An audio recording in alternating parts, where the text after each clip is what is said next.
ഉണ്ടായ മാനഹാനിക്ക് ഞാൻ കേരള സമൂഹത്തോട് മാപ്പ് ചോദിക്കുകയാണ്. ആത്മാർത്ഥമായി മാപ്പ് ചോദിക്കുകയാണ്. ബഹുമാനപ്പെട്ട പ്രതിപക്ഷ നേതാവിനും അദ്ദേഹത്തിൻ്റെ കുടുംബത്തിനും അദ്ദേഹത്തിൻ്റെ ബന്ധുക്കൾക്കും അദ്ദേഹത്തെ സ്നേഹിക്കുന്നവർക്കുമുണ്ടായ വിഷമത്തിൽ അവരോട് മാപ്പ് ചോദിക്കുകയാണ്. ഈ ഘട്ടത്തിലാണ് പാർട്ടിയുടെ ലീഡർഷിപ്പുമായി സംസാരിച്ചിട്ടാണ് എന്ന് പറയുന്നു.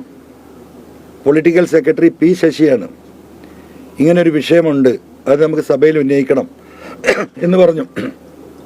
അന്ന് ആ സഭ പെട്ടെന്ന് എന്തൊരു കാരണമുണ്ടായി വെച്ച ഡേറ്റിൻ്റെ ഒരു 3-4 ദിവസം മുമ്പ് സഭ ക്ലോസായി.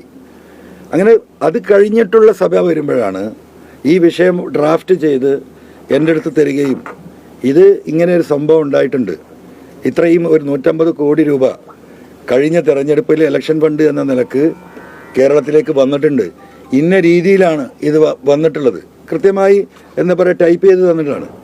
MLA ഇത് ഉന്നയിക്കണം സഭയിൽ. അപ്പോൾ എനിക്കും ആവേശം വന്നു. സ്വാഭാവികമായി ഞാൻ ഈ ഒരു മാനസികാവസ്ഥയിൽ നിൽക്കുകയാണ്. അപ്പോൾ ഇങ്ങനെ ഒരു സംഭവം ഉണ്ടായിട്ട് 150 കോടി രൂപ കൈക്കൂലി വാങ്ങിയ ഒരു പാർട്ടി ലീഡർഷിപ്പ് ഈ പറയുന്ന നിരപരാധിയായ മുഖ്യമന്ത്രിയെയും കുടുംബത്തെയും ഈ രീതിയിൽ സഭയിലിട്ട് ആക്രമിച്ചുകൊണ്ടിരിക്കുകയാണ്. അതിലെനിക്കുണ്ടായ മാനസിക സംഘർഷം ഉള്ളിൽ കൊണ്ട് നടക്കുന്ന, ഞാൻ പലപ്പോഴും പറഞ്ഞു എൻ്റെ പിതാവിനെ പോലെ സ്നേഹിച്ചിരുന്ന വ്യക്തിയാണ്, അതൊരു യാഥാർത്ഥ്യമായിരുന്നു. അപ്പോൾ ഞാൻ വെറുതെ ഒരു വാക്ക് വെച്ചത്, വേറെ ആരെങ്കിലും ഒഫീഷ്യൽ ഉത്തരവാദിത്തപ്പെട്ട MLA മാർ പാർട്ടിയുടെ ലീഡർഷിപ്പ് ആരെങ്കിലും ഉന്നയിക്കല്ലേ എന്നൊരു ചോദ്യം ചോദിച്ചപ്പോൾ പി ശശി പറഞ്ഞു, അത് നിങ്ങൾ തന്നെ ഉന്നയിക്കണം, MLA ആണ് അതിന് ഫിറ്റായിട്ടുള്ള ആൾ, MLA കൃത്യമായിട്ട് പറയണം. അങ്ങനെ ആ സഭ അപ്പം ചോദിച്ചു, ഇത് സഭാരേഖകൾ അത് സ്പീക്കറുമായി സംസാരിച്ച് പാർട്ടി അതിന് പെർമിഷൻ എടുത്തോളൂ. നിങ്ങളത് മനസ്സിലാക്കണം, ഞാൻ ആ ഉന്നയിച്ച ആരോപണം വെറുതെ വിളിച്ച് പറഞ്ഞല്ല. സ്പീക്കർക്ക് പരാതി നൽകി ഉന്നയിക്കാനുള്ള വിഷയം സ്പീക്കർക്ക് നൽകി with the permission of the സ്പീക്കറാണ് ഞാൻ സഭയിൽ ഉന്നയിച്ചത്. അപ്പോൾ ആ കാര്യങ്ങളും ചെയ്യുന്നത് ഈ പാർട്ടി ലീഡർഷിപ്പും ശശിയുമാണ്. അങ്ങനെയാണ് അന്ന് അവരത് പറയുമ്പോൾ എനിക്ക് ആ ഒരു ബോധ്യത്തിൻ്റെ അടിസ്ഥാനത്തിലും എൻ്റെ ഈ വ്യക്തിപരമായ വികാരത്തിൻ്റെ അടിസ്ഥാനത്തിലും ആ പാർലമെൻറ്റ് ഇലക്ഷൻ്റെ മുമ്പുള്ള സമ്മേളനത്തിലാണ്, അതിൻ്റെ ഒരു 2-3-4-5 മാസം മുമ്പാന്ന് തോന്നുന്നു എനിക്ക് ഇത് ഉന്നയിക്കപ്പെടുന്നത്. അപ്പോൾ ഇതാണ് ഇതിൻ്റെ വസ്തുത. അപ്പോൾ എന്നെ പാർട്ടി ഏൽപ്പിച്ച ഭാരം ഞാൻ ഡെലിവർ ചെയ്തു. അവർ എഴുതി തന്ന കാര്യങ്ങൾ ഞാൻ സവിസ്തരം, ഞാനൊരു വാക്ക് ചോദിച്ചു, ശശിയേട്ടാ ഇതിൽ കാര്യം ശരി തന്നെയല്ലേ? പൂർണ്ണമായിട്ടും ശരിയാണ് MLA, നിങ്ങൾ ധൈര്യമായി പറഞ്ഞോളൂന്ന് പറഞ്ഞു. പക്ഷേ പിന്നീട് അത് കഴിയുകയും അത് വിജിലൻസിൽ എൻ്റെ പ്രസംഗം എന്താ പറയുക ഒഫീഷ്യലായിട്ട് വിവരാവകാശ പ്രകാരം ഒരു വ്യക്തി ശേഖരിക്കുകയും അത് ശേഖരിച്ചതിന് ശേഷം ഇവിടുത്തെ ബഹുമാനപ്പെട്ട വിജിലൻസ് കോടതിയിൽ പരാതി നൽകുകയും ചെയ്യാണ്.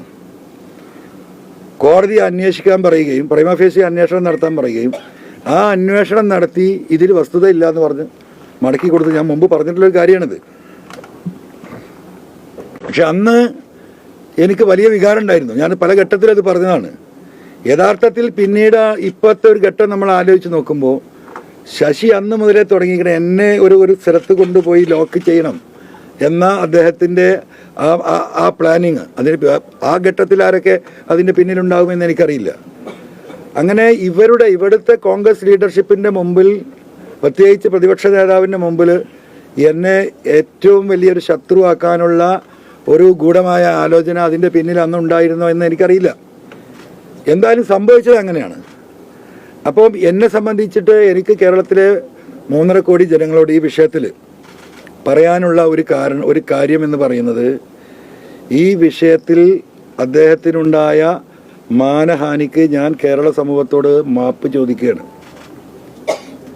ആത്മാർത്ഥമായി മാപ്പ് ചോദിക്കുകയാണ്. ബഹുമാനപ്പെട്ട പ്രതിപക്ഷ നേതാവിനും അദ്ദേഹത്തിൻ്റെ കുടുംബത്തിനും അദ്ദേഹത്തിൻ്റെ ബന്ധുക്കൾക്കും അദ്ദേഹത്തെ സ്നേഹിക്കുന്നവർക്കുമുണ്ടായ വിഷമത്തിൽ അവരോട് മാപ്പ് ചോദിക്കുകയാണ്.